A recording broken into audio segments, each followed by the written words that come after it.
farmer dies and enters hidden realm. What he saw will blow your mind. And Jacob had always been a simple man. The kind of man who woke up before the sun and worked until it dipped below the horizon, his hands rough from years of tilling the soil and caring for his crops. The quiet life of a farmer, with all its repetitive yet fulfilling tasks, was all he had ever known. He didn't yearn for luxury or fame. He only craved the peace that came with watching the seasons change, tending to his land, and making sure the animals were well cared for. But that day, everything changed. Jacob was in the field, his hands wrapped around the sturdy handle of a shovel as he worked to clear an area near the barn. It was a task he had done 1,000 times before, but this time, the air felt different. The ground beneath his feet seemed unusually soft, and the breeze that passed over him carried an odd chill. He brushed off the sensation, attributing it to a long, exhausting day in the heat. He didn't see it coming. One moment he was digging and the next he was on the ground, his chest tight with pain, his breath shallow. The world around him blurred, fading to a dizzying swirl of colors.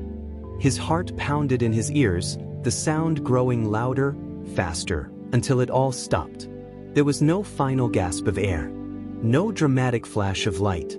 Just a sudden emptiness, a profound quiet that he had never known. Jacob felt as though he was floating, disconnected from his body, suspended in a void.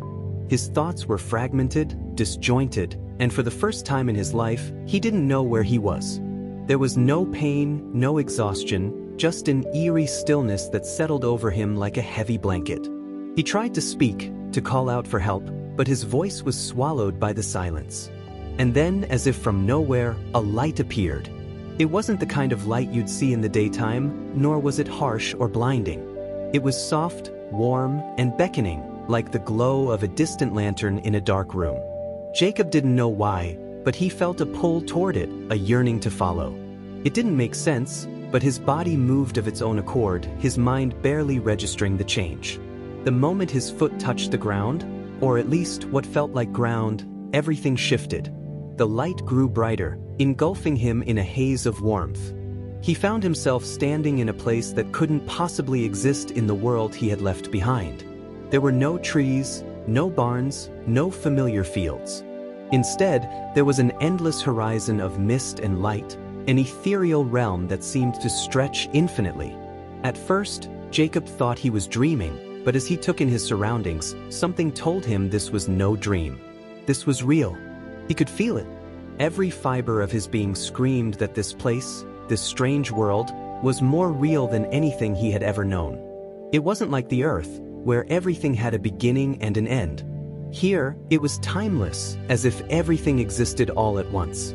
The air felt different too, crisp, fresh, and alive with an energy he couldn't explain. He turned around slowly, trying to make sense of what he was seeing. The light was still all around him, but there was a figure ahead of him, standing motionless in the distance. The figure was cloaked in a soft, flowing garment, their face obscured by a veil of light.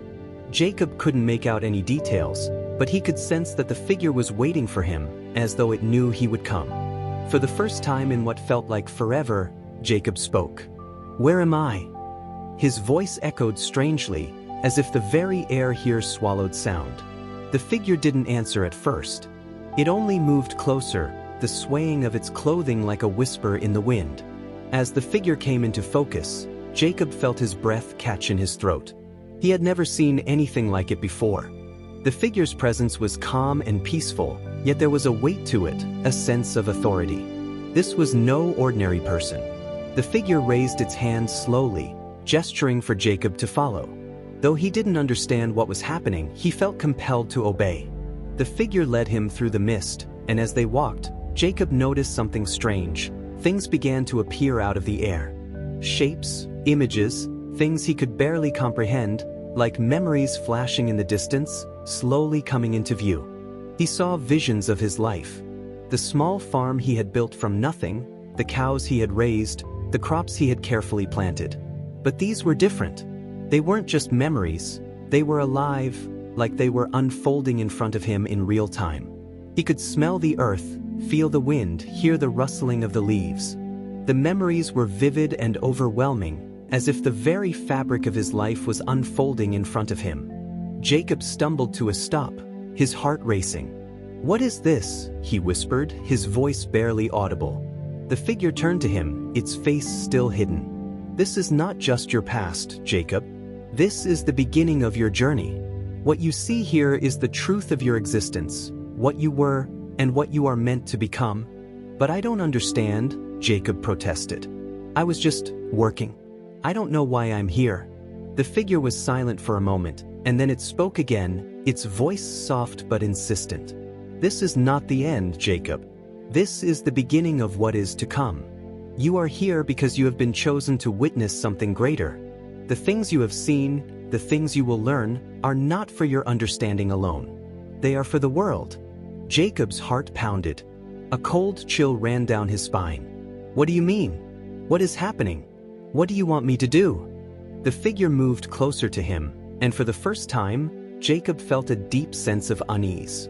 The presence around him shifted, becoming heavy, like a storm was brewing. "The truth you seek will not come easily. The world is changing, Jacob, and you must be ready." The figure reached out a hand, and as Jacob hesitantly took it, a flood of images overtook him. Visions of destruction, chaos, and darkness. The earth was unraveling, humanity was crumbling, and he saw faces of people he didn't know, screaming, begging for help, as if they were trapped in an endless cycle of suffering. He felt the weight of the truth crash down on him. It was all too much. The world was heading toward an inevitable collapse, a future of darkness, unless someone intervened. "What do I do?" Jacob gasped, his voice shaking with terror. The figure stepped back, its presence fading slightly as the light around it intensified. "You must remember, Jacob. You have been sent back for a reason. You must carry the truth with you. The world needs to hear it before it's too late." And with those words, everything around Jacob began to fade away. The light, the visions, the figure, they all disappeared, leaving him standing alone in the quiet darkness. He could feel his body once again, the cold air against his skin, and the sounds of the world around him slowly returning. But deep inside, something had changed. Something had been awakened. And Jacob knew, without a doubt, that his journey had just begun. Jacob awoke with a start, gasping for air. His breath came in frantic, shallow bursts, the pounding of his heart in his chest like a drum that refused to stop. His eyes flew open, but the world around him was unfamiliar. The light was harsh, the walls of the room a dull, sickly beige. He blinked several times, trying to focus, trying to make sense of the situation. Where was he? What had happened? The last thing he remembered was the earth shifting beneath his feet, his body collapsing to the ground, and then nothing. It had all been a blur, a mix of pain, the unbearable feeling of drowning, and then the overwhelming quiet. And that was when it had begun. The visions, the voice, the warnings. The message. It had to be real. It couldn't have been just a dream. The figure, the world unraveling, the sense of urgency, Jacob had felt it in his very bones. But now, as he sat in this sterile room, the world felt so far away, as though he were suspended in a place that didn't belong to him. The weight of the knowledge of what he had seen seemed to have been left behind in that other world, as if it were too much to carry back into his life. A muffled voice broke his thoughts. "Jacob? Are you all right?" He turned his head, startled, to see a woman standing by the door. It was Sarah, his wife. She looked as if she hadn't slept in days, her face pale, her eyes red from crying. Her hands trembled slightly as she held a cup of water in front of him, her expression one of relief and concern. "You're awake," she whispered, as if afraid the words might jinx the moment. "We almost lost you, Jacob. We thought you were gone." Jacob looked down at himself, confused. He felt disoriented, his body sore but intact. There were no marks on him, no evidence of the trauma that had occurred, no memory of how he had come to be here. The last thing he remembered was the overwhelming presence of the figure, the dark vision of the world's destruction. His mind was still reeling from what he had experienced, and yet, here he was, sitting in a hospital room with Sarah by his side. "Sarah? Jacob's voice cracked as he tried to form the words. "I was dead, wasn't I? I I remember dying. Her face softened, and she knelt beside him, taking his hand in hers. You were in a coma. The doctors said it was touch and go for a while, but you're here now. You're alive. That's what matters. But Jacob shook his head, his mind flashing back to the strange world he had seen. No, Sarah. I wasn't just in a coma. I died. I saw things that I can't explain. I saw the world burning, people dying, everything falling apart. It wasn't just a dream. It was real. Sarah looked at him with a mixture of confusion and concern. Jacob, you've been through so much. The doctors said the trauma could have caused hallucinations, maybe even some vivid dreams while you were unconscious. You're just not thinking clearly right now. Jacob squeezed her hand, feeling a tightness in his chest. He needed her to understand. He needed someone to believe him. But how could he make her believe something that sounded so impossible? How could he explain the overwhelming sense of doom, the sense that the world was already slipping into chaos, that it was too late to stop it? How could he make her see what he had seen? No, Sarah, he said softly, his voice filled with the urgency he had felt in that realm. It wasn't a dream. I was shown something. The end of everything. She blinked, the confusion in her eyes deepening. The end of everything? Jacob, you're scaring me. What are you talking about? I can't explain it, Jacob said, his voice shaky. But I know. I saw it, Sarah. I saw the destruction, the suffering, the darkness. It's coming and it's already started. Her hand tightened around his. What are you saying? Are you talking about the accident? About what happened to you? Jacob closed his eyes, trying to push the memories of what he had seen out of his mind. It was all too much.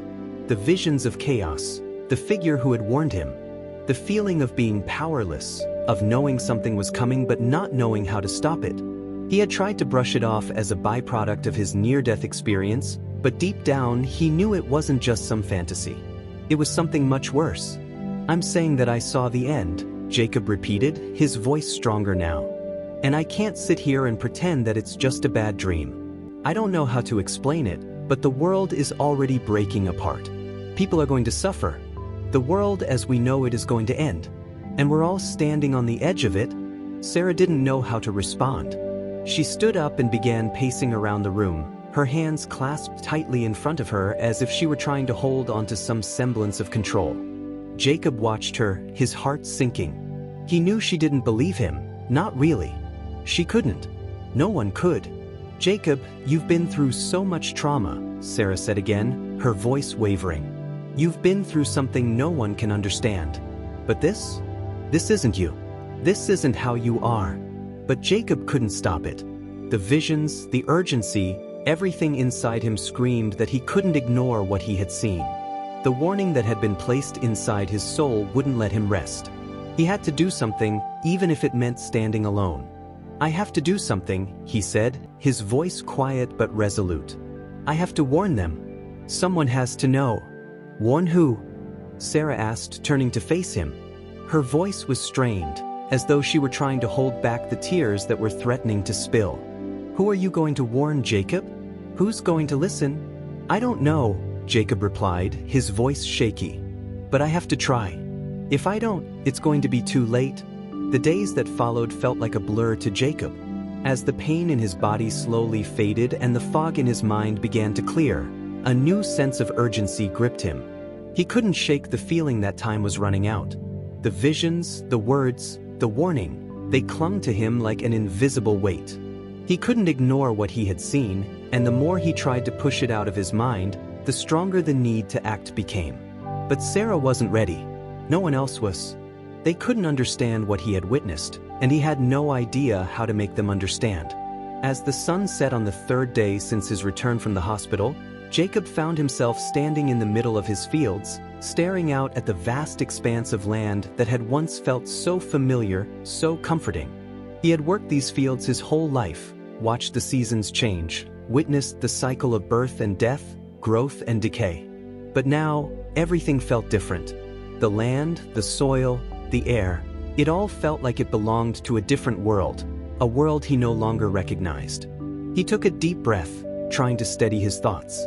The quiet of the night seemed deafening, pressing in on him, reminding him of the silence that had consumed him during his near-death experience. He had been shown so much, witnessed the inevitable collapse of humanity, and yet no one else could see what he had seen. He felt like a lone voice in a crowd of people too busy to listen. "Sarah's right," Jacob muttered to himself. "No one's going to believe me." But deep down, he knew he couldn't stop. He had been given this knowledge for a reason. The message he had received wasn't meant to be ignored. He had seen the truth, and now he had to make sure others saw it too. But where would he even begin? How could he possibly convince anyone that what he had seen wasn't some kind of hallucination? He couldn't even convince Sarah, the person who had been with him through everything. "Maybe I'm just crazy," Jacob whispered, his voice carried away by the wind. He sank to his knees in the middle of the field, the weight of the world pressing down on him. The earth beneath him felt so solid, so real, yet his mind was still trapped in that strange, haunting place he had seen. The figure, the light, the warning, it was all so vivid, so undeniable. And it wasn't just the chaos he had witnessed that terrified him, it was the knowledge that he was powerless to stop it. He couldn't force the world to listen. He couldn't stop the tides of history from crashing down. All he had were these fragmented pieces of a future that no one else could see. Suddenly, his phone rang, the loud ringtone cutting through the silence of the evening. Jacob fumbled for his phone, wiping his hands on his jeans before answering. "Hello," he said, his voice hoarse. "Jacob? It's me, Sarah," came the familiar voice on the other end. "Are you okay? You've been acting distant lately. I'm worried about you." "I'm fine," Jacob lied, trying to push the anxiety out of his voice. "Just thinking. I've been thinking a lot about things." There was a pause on the other end of the line. "Things? Jacob, I know you've been through a lot, but we need to talk. You can't keep bottling all of this up. It's not healthy." Jacob stood up, looking out across the field, his eyes fixed on the horizon. "I can't help it, Sarah. I've seen something. Something that no one will believe. But I can't unsee it. I can't ignore it." There was a long silence. Then Sarah spoke again, her voice more cautious. "What do you mean, Jacob? What have you seen?" Jacob's heart raced as he looked down at the ground, his mind overwhelmed with the memories of that vision. The fire, the destruction, the people screaming as they were consumed by the chaos. It was too much to explain in words, and yet he knew he had to try. "I've seen the end," Jacob said quietly, his voice barely above a whisper. "I've seen what's coming. And it's not a dream. It's not something I can make up. It's real." There was another long pause before Sarah spoke. "Jacob, I don't know what to say. You're scaring me." "I know," he said, his voice heavy with the weight of his words. "I'm not trying to scare you. But it's happening. The world is breaking.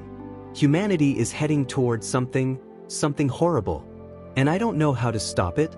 "I don't understand," Sarah said, her voice trembling now. "What do you mean? How do you know this?" "I saw it," Jacob replied, his voice cracking. "I was shown the future. The world is collapsing, Sarah. The destruction is coming, and it's already started. People won't listen. They won't see it until it's too late." "I want to help you, Jacob," Sarah said, her voice filled with concern. "But you're not making sense. This isn't like you. This isn't how you think." Jacob felt his chest tighten. "I know, Sarah. I know it's hard to believe. But I've seen it. And I can't ignore it." "Then what are you going to do?" Sarah asked, her voice almost a whisper. "What can we do?" "I don't know," Jacob admitted, his voice filled with frustration. "I don't have the answers. But I have to try. I can't just sit here and wait for it to happen." "I don't want to lose you," Sarah said, her voice breaking. Jacob closed his eyes, feeling the weight of her words. He didn't want to lose her either. He didn't want to lose anyone. But he couldn't sit idly by. He had to warn them, even if it meant facing rejection, even if it meant carrying the burden of this knowledge alone. "I won't give up," Jacob whispered, his voice filled with resolve. "I can't." Jacob spent the next several days in a state of restless agitation. The visions continued to haunt him, the images of destruction, the cries of people trapped in the chaos, and the haunting warnings from the figure in the strange realm. He couldn't escape them, no matter how hard he tried. Every time he closed his eyes, the future he had seen flashed before him, as vivid and terrifying as the day he had experienced it. The more he thought about it, the more the feeling of urgency grew. He had to do something. He couldn't just sit here and wait for the inevitable to unfold. But no matter how many times he tried to talk about it with Sarah, she just didn't understand. She couldn't. No one could. They hadn't seen what he had seen. They hadn't felt the weight of the future pressing down on them like a crushing force. No matter how hard he tried to explain, no one seemed willing to listen. He tried reaching out to others. He sent messages to people who had written about environmental collapse, political unrest, and social upheaval, but no one responded with the urgency he felt. They were all too focused on the immediate problems, too distracted by the chaos of the world around them, to see the greater threat that loomed on the horizon. He couldn't shake the feeling that the world was too complacent, too divided, to do anything about the impending disaster. "Jacob, you can't keep doing this," Sarah's voice cut through his thoughts one afternoon as she sat down beside him in the small kitchen. "You've been isolating yourself, and it's making things worse. You're obsessing over something that no one else is seeing." "I can't help it, Sarah," Jacob said, his voice heavy with the weight of his words. "I saw it. I saw everything. And I know what's coming. I can't just ignore it. I can't live my life like nothing's happening. Jacob, you need to rest. You need to heal," Sarah said gently, placing her hand on his arm. "You've been through so much. This vision you're having, it's part of the trauma. It's your mind trying to make sense of everything that's happened." "No," Jacob replied, shaking his head. "It's not just the trauma. It's real. I saw it. I was shown the truth. And if I don't do something about it, if no one listens, it's going to be too late." Sarah looked at him, her eyes filled with a mix of love and concern. She wanted to believe him. She wanted to believe that everything would be okay. But Jacob's words were growing darker, more desperate, and she couldn't ignore the toll they were taking on him. "I want to believe you," Sarah said softly, her voice trembling. "But I don't know how to help you. You're not yourself anymore, Jacob. You're consumed by this idea, and I'm scared it's going to tear you apart." Jacob turned to her, his eyes wide with intensity. "I have to stop it, Sarah. I have to stop what I saw. But I can't do it alone. I need you to help me." She looked away, biting her lip as she tried to process his words. "I don't know how, Jacob. What do you want me to do?" "Help me find someone who will listen," Jacob said, his voice desperate. "We need to get the message out. People need to know what's coming before it's too late." "But who, Jacob? Who's going to listen to this? Who can we go to?" Sarah asked, her voice full of doubt. "You can't just tell people the world's going to end and expect them to believe you." "I know," Jacob whispered, his voice filled with frustration. "I don't know who. I just know it has to be someone. Someone who can understand, who can see what's happening." Sarah stood up, walking over to the window and staring out at the distant hills. The world seemed so quiet, so still. Everything looked normal. It was hard for her to comprehend what Jacob was saying. The world was spinning on, unaffected by the impending collapse he spoke of. She wanted to comfort him, to tell him that everything would be okay, that he could rest and heal. But deep down, she knew there was no simple solution. "I just want you to be okay, Jacob," Sarah said, her voice thick with emotion. "I don't want to lose you." Jacob didn't know how to respond. The weight of her words hung in the air like an invisible chain, but it didn't change anything. He couldn't ignore the vision. He couldn't pretend that everything was fine when he knew, with every fiber of his being, that it wasn't. "I don't know how to stop it," Jacob admitted, his voice barely above a whisper. "But I have to try. I can't just sit here and let it happen." There was silence between them, a silence that stretched on for what felt like forever. Sarah's eyes filled with tears, and for a moment, Jacob wanted to reach out, to comfort her, to tell her that everything would be fine. But he couldn't. The truth was too heavy, too urgent. "I don't know how to help you," Sarah finally said, her voice breaking. "But I won't leave you alone, Jacob. I'll be here. We'll figure this out." Jacob nodded, grateful for her presence but knowing deep down that it wasn't enough. He needed more than just her support. He needed answers. He needed someone who could see what he had seen, someone who could help him find a way to stop it. And then, just as he was about to speak again, the doorbell rang. The sound was jarring, pulling him away from his thoughts. Sarah wiped her eyes quickly, took a deep breath, and walked toward the door. "Who could that be?" she muttered, opening the door. Standing there was a man Jacob had never seen before. He was tall, with sharp features and dark eyes that seemed to bore into Jacob's soul. The man wore a dark coat, his posture rigid, his expression unreadable. "Hello, Jacob," the man said, his voice low and smooth. "I've been waiting for you." Jacob's heart skipped a beat as the man standing in the doorway locked eyes with him. There was something unnerving about the man's presence, something that sent a chill down his spine.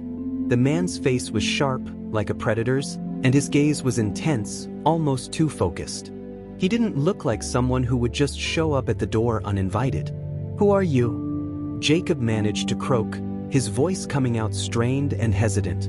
He could feel his pulse racing, the hairs on the back of his neck standing up. There was something about this stranger, something that felt far too deliberate, as if he had been waiting for the right moment to appear. The man smiled, a thin, unsettling smile that didn't reach his eyes. He stepped forward, as if the distance between them was nothing more than a minor inconvenience. "I'm someone who knows the truth, Jacob. Someone who understands what you've seen." Emma felt a strange unease wash over her as the man's words sank in. He didn't seem to be here to offer comfort or explanation. His tone was flat, detached. It was as if he knew something Jacob didn't, something he wasn't ready to hear. "I don't know what you mean," Jacob said, swallowing hard. "What do you want from me?"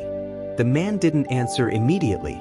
Instead, he glanced around the room, his eyes scanning the space with an eerie calm.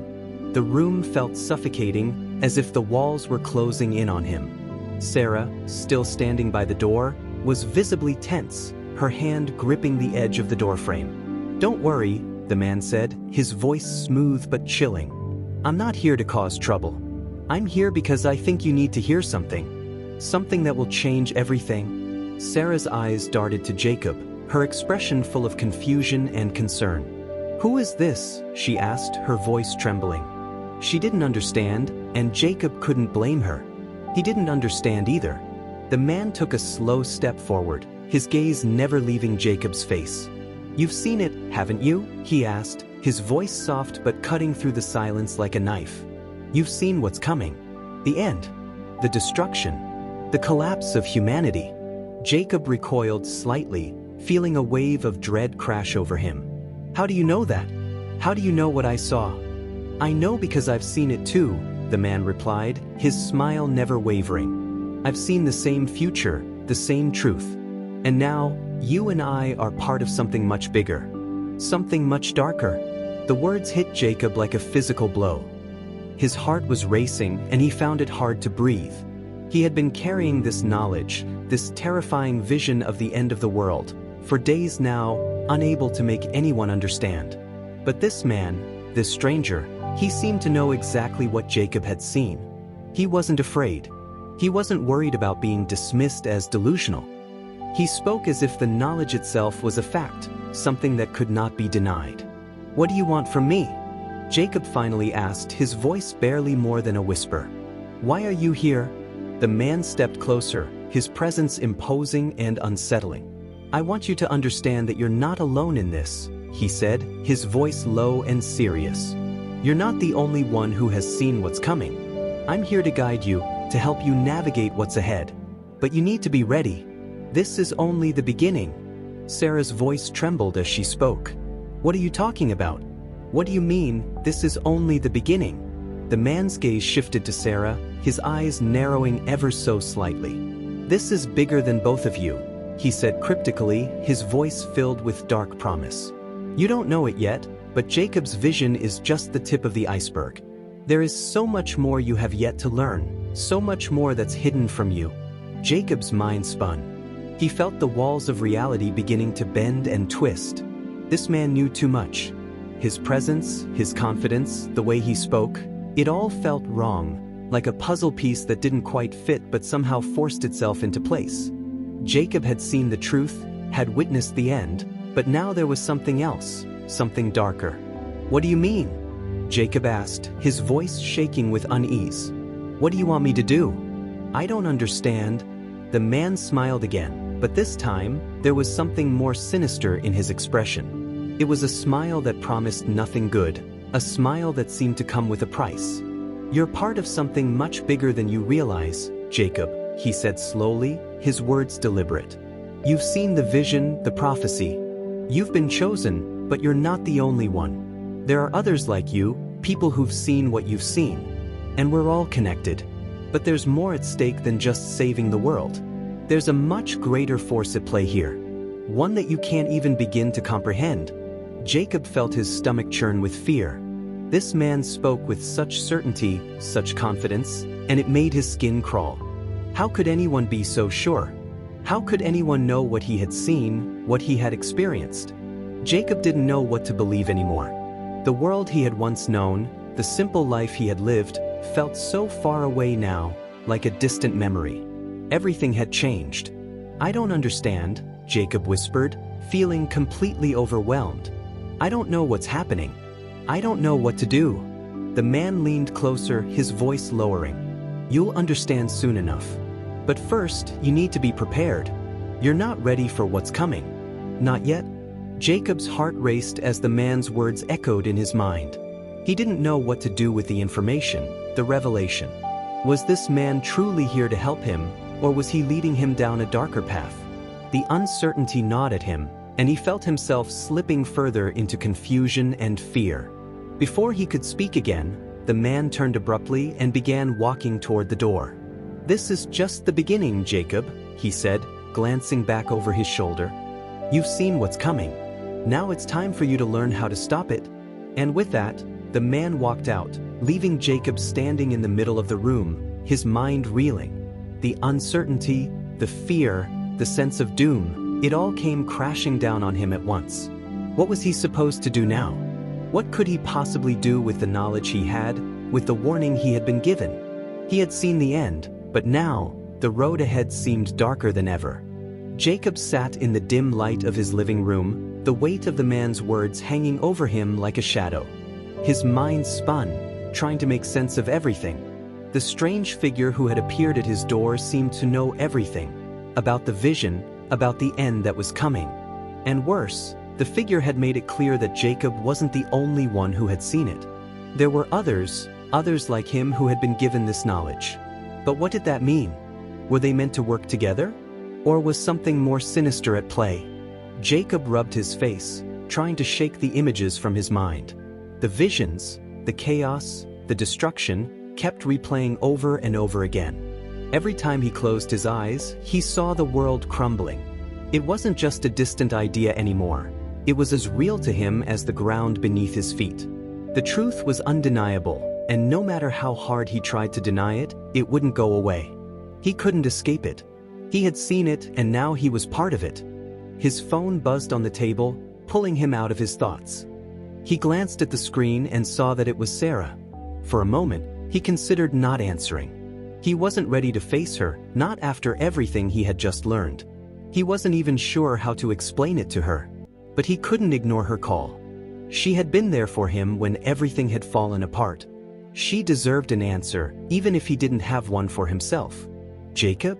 Sarah's voice was soft, but he could hear the worry in it. "Are you okay? You haven't been answering my messages." "I'm fine," Jacob replied, his voice sounding distant even to his own ears. He didn't feel fine. In fact, he felt far from fine. But he couldn't tell her the truth. "Not yet." "You don't sound fine," Sarah said, her tone laced with concern. "I'm really worried about you. You've been shutting me out, and I don't know what's going on." "What's really happening?" Jacob stood up and walked to the window, staring out at the night. The world outside seemed so quiet, so normal, and yet everything felt wrong. It was like he was trapped in a nightmare, unable to wake up. He had seen the end. He had seen humanity's destruction, and now he was stuck with the knowledge of what was coming. What good was it if no one else could see it? What good was a warning if no one would listen? I'm trying to figure things out," Jacob said finally, his voice strained. "It's not easy." "I know it's not," Sarah said gently. "But you don't have to do it alone. We're in this together. I'm here for you, no matter what." Jacob's chest tightened at her words. He wanted to believe her, wanted to think that things could go back to normal. But he knew better. The world wasn't going to wait for them. The truth was out there, and it was only a matter of time before it all fell apart. How could he expect her to understand something so far beyond her comprehension? "I can't explain it, Sarah," he said, his voice breaking. "I've seen it. I've seen the future, and it's not what we think. The world is falling apart. People are going to suffer. And I don't know how to stop it." Sarah was silent for a moment, the words hanging heavy between them. "Jacob, I don't know what to say. I want to believe you. I do. But this, it sounds so impossible." "I know," Jacob said, his voice tinged with frustration. "I don't expect you to understand. But it's real. I've seen it. And I can't just ignore it." "I don't know how you can live with this," Sarah said softly. "It's like you're carrying the weight of the world on your shoulders, and it's breaking you. You're not the same, Jacob. You've changed." Jacob turned away from the window, his heart heavy. He didn't want to be the person he had become. He didn't want to be the one carrying this burden, seeing the destruction that was coming but being powerless to stop it. He wanted to be the man who could fix things, who could protect the ones he loved. But the more he thought about it, the more he realized there was nothing he could do. He wasn't ready for this responsibility. He wasn't ready to be the one to change the course of history. "I don't know what to do," Jacob whispered, his voice barely audible. "I can't change what I've seen. I can't stop it." "You don't have to do it alone," Sarah said again, her voice steady and filled with determination. "We'll figure this out together." "You're not alone, Jacob." But even as Sarah spoke, Jacob knew deep down that the truth wasn't something they could fix together. It wasn't something anyone could fix. The future was already set in motion. He had seen it with his own eyes, and there was no turning back. The earth would crumble, the chaos would unfold, and humanity would fall. There was no escaping it. As if to confirm his worst fears, the doorbell rang again. Jacob's stomach twisted, his thoughts racing. Who could it be now? Who else could possibly be involved in this? He hesitated for a moment before walking toward the door, his hands trembling as he reached for the handle. When he opened it, he was met by the same man, the figure who had appeared to him days ago. His presence was unnerving, like a shadow that lingered in the doorway. The man's eyes met Jacob's, and for a moment, Jacob felt a chill run through his spine. He wasn't sure if this man was friend or foe, but he knew deep down that he had a part to play in what was to come. "You're not done yet, Jacob," the man said, his voice low and confident. "You've seen the truth, but there's still much more you need to know." Jacob swallowed hard. "What do you want from me?" The man stepped forward, his eyes narrowing. "What you do next will determine the fate of the world. And whether or not you're ready, it's already begun." Jacob stood frozen at the door, staring at the man who had appeared in his life so suddenly, so cryptically. The man's eyes, dark and intense, seemed to pierce through him, as if he could see every corner of his soul. The words he had spoken sent a wave of fear through Jacob's chest. "What you do next will determine the fate of the world." The weight of the statement pressed on him like a physical force, suffocating him with its gravity. He hadn't wanted this responsibility, hadn't asked for it. But now, as the man stood before him, Jacob realized that he had no choice. The knowledge of what was coming, the destruction he had seen, wasn't something he could ignore. The truth had been revealed to him, and it was up to him to do something with it. "Who are you?" Jacob managed to ask, his voice shaking. "Why are you here?" The man didn't answer immediately. He just stood there, watching Jacob with an unreadable expression. Finally, he spoke, his voice calm but carrying an air of finality. "My name is Elias," he said, his eyes unwavering. "And I've been sent to help you understand what you've seen." Jacob's mind raced. Sent to help? Help with what? He had already seen too much, and the weight of the future pressed on him, threatening to crush him under its weight. He didn't need help. He needed answers. He needed a way out of this nightmare. "I don't understand," Jacob said, his voice tight. "I've seen what's coming. I know what's going to happen. But I can't do anything about it. No one will listen to me. I'm not special. I'm just a farmer. Why was I shown this? Why me? Elias stepped closer, his presence filling the room. Jacob felt a chill run down his spine as the man's voice softened. You were chosen, Jacob, Elias said, his voice almost reverent. You've been given the ability to see the truth, to understand what others cannot. The world is on the brink of disaster, but there is still a chance to change it. That's why you're here. That's why you saw what you saw. But the time to act is running out. Jacob's heart pounded in his chest. How do I change it? What can I possibly do? Elias looked at him for a long moment, as if weighing his words carefully. You don't have to do it alone. There are others who have been given the same vision, the same knowledge. Together, you can make a difference. Jacob shook his head, his frustration bubbling over. How can I trust you? How do I know this is real? How do I know I'm not just losing my mind? Elias didn't flinch. He simply stood there, his gaze steady. The truth is undeniable, Jacob. You've seen it. And now it's your turn to act. The prophecy you've witnessed, the destruction, the chaos, it's already set in motion. But there's still time to change it. But you must believe, Jacob. You must have faith. Jacob's mind was a whirlwind. He had seen the truth, but it was too much to bear. How could he stop the future from unfolding? How could he stand up to something so vast, so powerful? And what if it was all for nothing? I don't know if I can do this, Jacob whispered, his voice filled with doubt. I'm not strong enough. You are stronger than you think, Elias replied, his voice gentle but firm. You've been chosen for a reason, Jacob. You have the strength within you. But you must be willing to embrace the responsibility that comes with it. Jacob looked down at the floor, his mind racing. His life had been simple before all of this. He had worked on the farm, lived a quiet life, and never asked for anything more. But now, everything had changed. His past was no longer a comfort. It was a distant memory, swallowed up by the truth he had seen, by the prophecy he had witnessed. He felt the weight of it all. The knowledge, the responsibility, the fear. But deep down, he knew Elias was right. He had been chosen for a reason, and he couldn't ignore it.